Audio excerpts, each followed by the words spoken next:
संगत की तरफ से कुछ प्रश्न हैं, कुछ उनके विचार हैं, उसे आप सुनिए। देवपुत्र धीरेन्द्र चौधरी हैं बिजनौर से। वो लिखते हैं, गुरुदेव आपका वचन है कि क्रोधी आदमी का जप तप पुण्य यमराज ले जाते हैं। कहते हैं कि सत्पुरुषों की वाणी सदा सत्य होती है। फिर भी आपने दुर्वासा ऋषि के बारे में काफी विस्तार से बताया था, तो क्या इतने क्रोधी आदमी का शाप हमेशा सत्य होता गया? इन ऋषि ने कभी किसी की भावनाओं को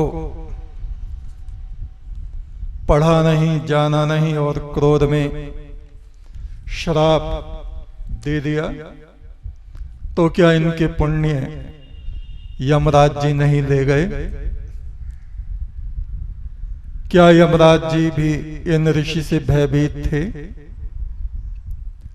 थोड़ा इस पर भी प्रकाश डालें। आपने बहुत ठीक और तर्कयुक्त बात कही है।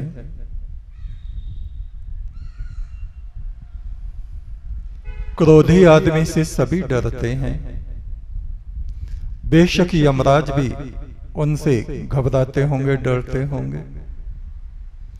देवगणों में भी वो पहुंच जाते थे तो खलबली मच जाती थी। कुबेर के यहां पहुंच गए और कहा, मैं यहां अपना एक अनुष्ठान करूंगा। कुबेर की बहुत सी अप्सराएं, उनमें एक अप्सरा थी, वो दुर्वासा ऋषि की सेवा में उपस्थित हुई।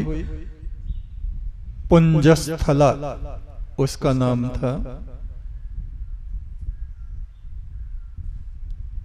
पूजा के समय फूल लाके देने, जल लाना, अन्य जो भी वस्तुएं ऋषि को चाहिए वो लाके देती। और इसलिए जल्दी जल्दी करती, कहीं ऋषि क्रोधित ना हो जाएं, मुझे कुछ सामग्री इकट्ठी करने में विलंब ना हो जाए।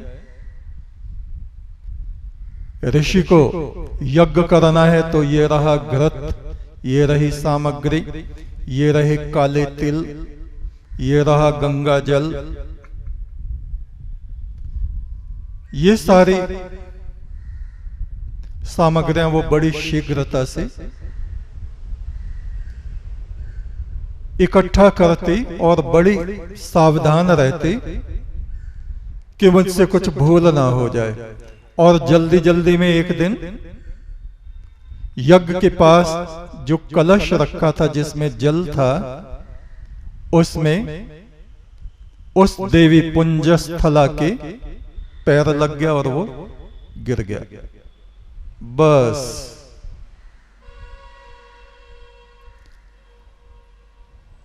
दुर्वासा का क्रोध भड़क गया, आपे से बाहर हो गए। कहने लगे, क्या बंदरों की तरह उछलती रहती है,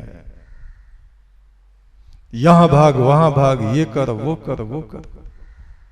और वो हाथ जोड़ के खड़ी बेचारी, कहीं ऋषि अब मुझे शाप ना दे दे। और ऋषि किसी को छोड़ते नहीं बिना शाप दिए। कहा, जा अगले जन्म में तो वानरी होगी।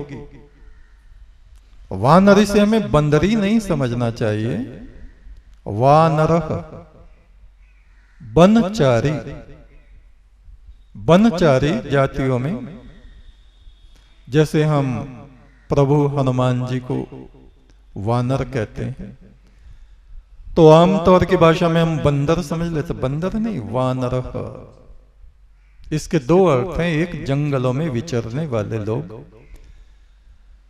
जंगलों को जो बहुत निकट से जानते हैं, वनस्पतियों को, औषधियों को, ऐसे विशेषज्ञ, वनों की रक्षा करने वाले लोग, और वनों के अध्यक्ष स्वामी भी उनमें हुए।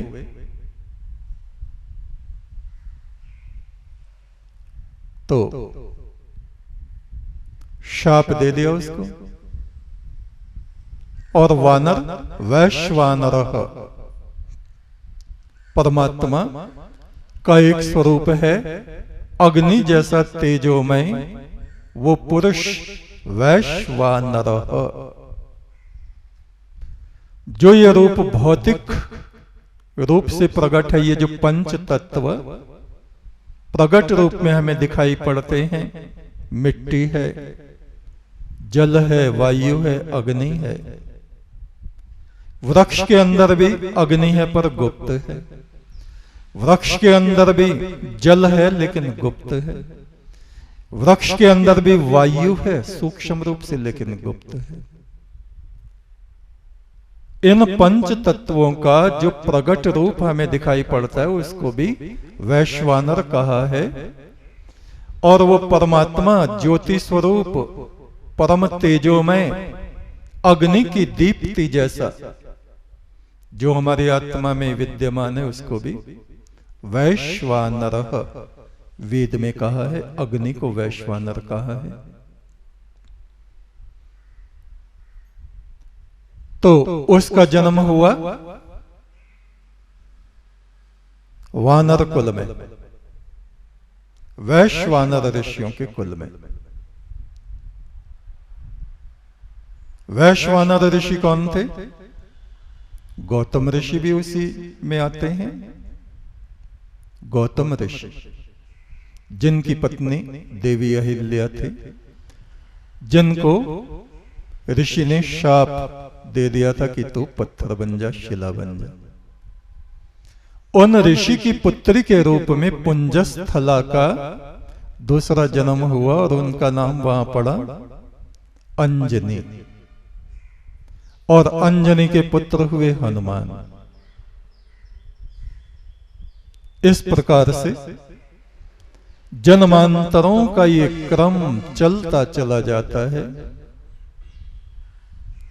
कहने का अर्थ ये है, जो प्रश्न है दुर्वासा ऋषि का क्रोध, क्रोध चाहे दुर्वासा ऋषि का हो या किसी साधारण मनुष्य का हो या किसी देवता का हो या महारुद्र भगवान शिव का क्रोध हो, वो हमेशा ही अनिष्टकारी होता है। क्रोध को हमें रोकने की कोशिश करनी चाहिए। क्रोध लाता है जीवन में पतझड़। काम, क्रोध और लोभ ये तीन नरक के द्वार कहे गए हैं। और जो इन तीन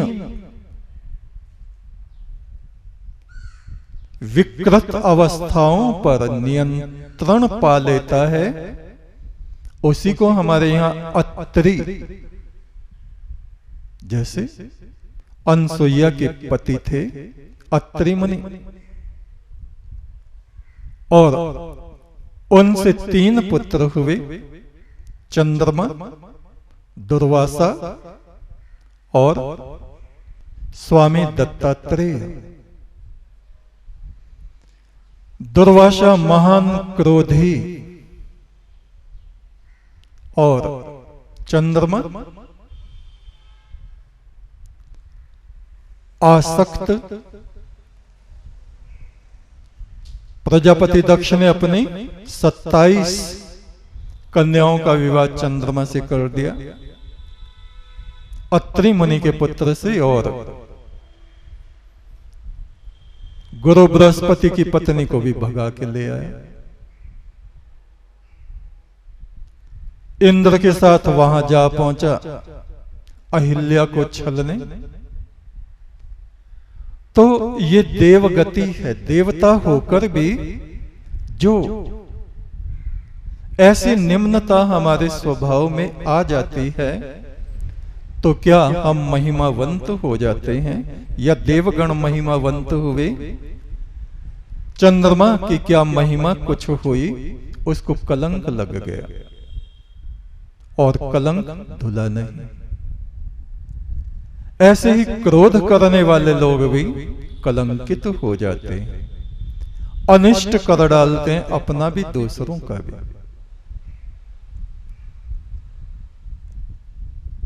कृष्ण महाराज को उन्होंने रथ में जोड़ दिया, रुक्मणी को भी जोड़ दिया दुर्वासा ने। ऐसे ऐसे कार्य तो भले ही वो युग दूसरा रहा होगा, कृष्ण महाराज जैसे विनम्र व्यक्ति, परम ब्रह्म का स्वरूप उनका, वो सारी बातों को सहन कर गए। ऋषियों की मर्यादा को उन्होंने रखा।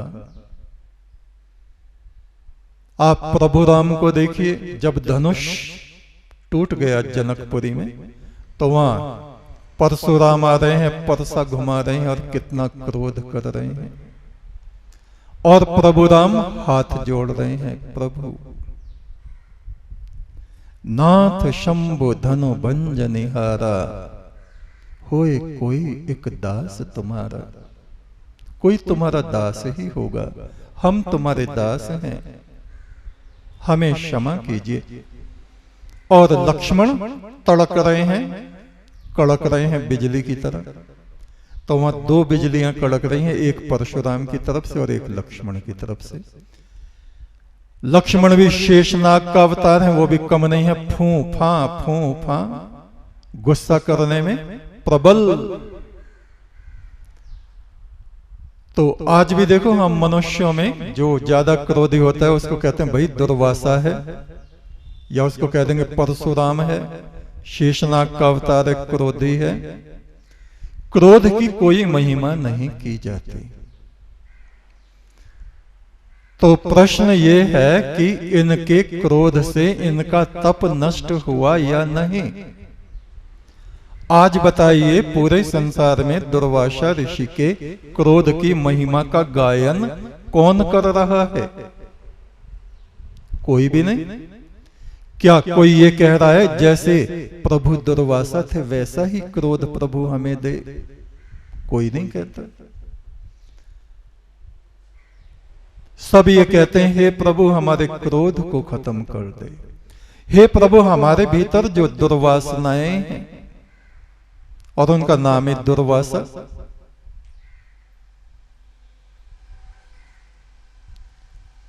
उग्रता। तो मनुष्य का तप तो अवश्य नष्ट होता है जब वो क्रोध करता है। एक ऐसा व्यक्ति जो प्रतिदिन यज्ञ कर रहा है, और एक ऐसा व्यक्ति जिसने क्रोध को शांत कर लिया है, इन दोनों में वो श्रेष्ठ है जो क्रोध नहीं करता।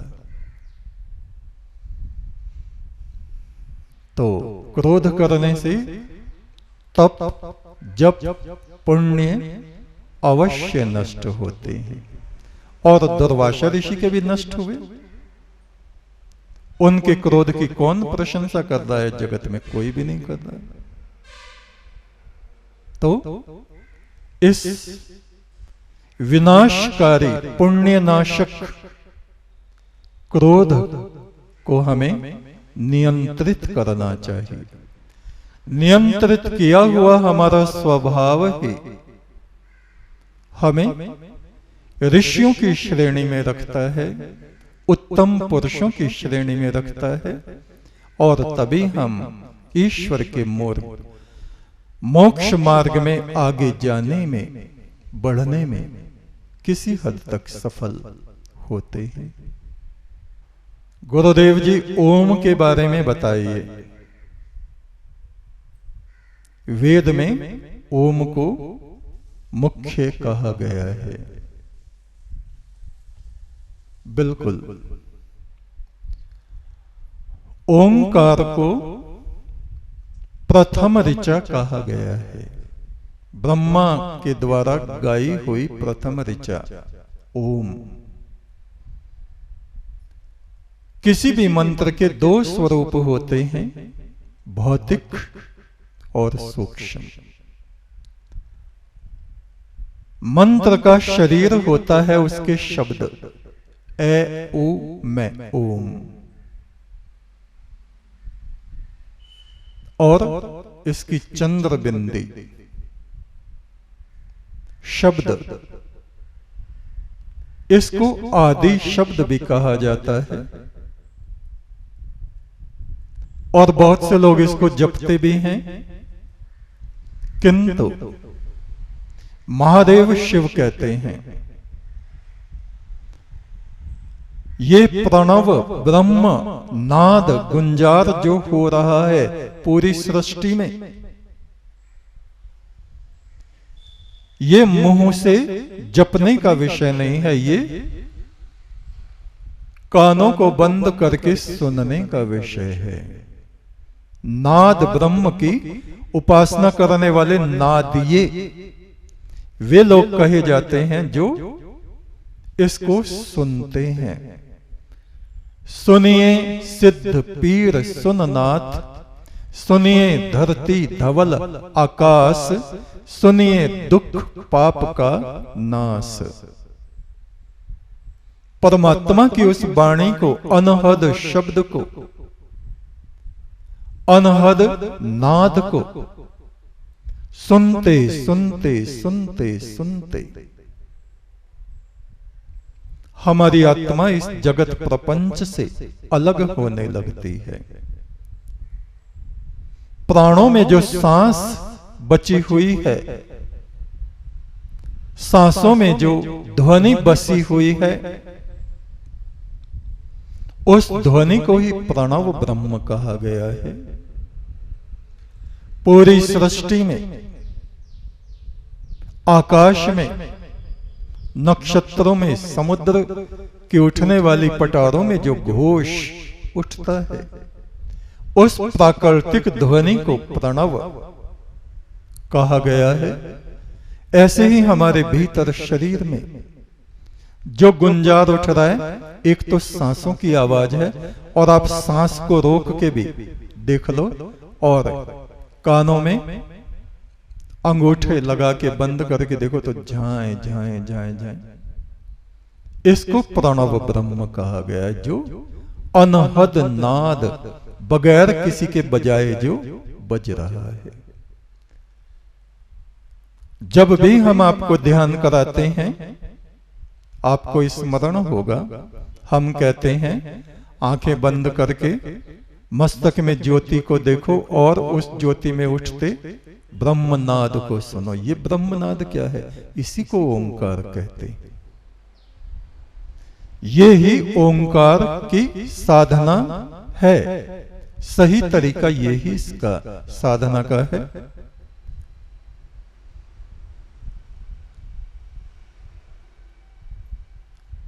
वो परमात्मा जो ज्योति स्वरूप है, असंख्य बिजलियों की चमक सी जहां उठती रहती है अंतरिक्ष में, और हमारे मस्तिष्क के अंतरिक्ष में भी। जैसे वायु हमारे शरीर में सांस के द्वारा भीतर आ रही है और भीतर से बाहर जा रही है, ठीक ऐसे ही प्रकाश और ध्वनि और ओंकार और नाद, ये सब बाहर से भीतर और भीतर से बाहर। एक सूचना सुनिए, 11 नवंबर से 14 नवंबर तक दीपावली के अवसर पर संपूर्ण यजुर्वेद का महायज्ञ गुरु दरबार में होने जा रहा है। उसमें आप सब आमंत्रित हैं और अपने साथ में घृत सामग्री समिधाएं आहुति डालने के लिए लाएं, जिससे आप महान पुण्य के भागी बन सकें। शुभमस्तु।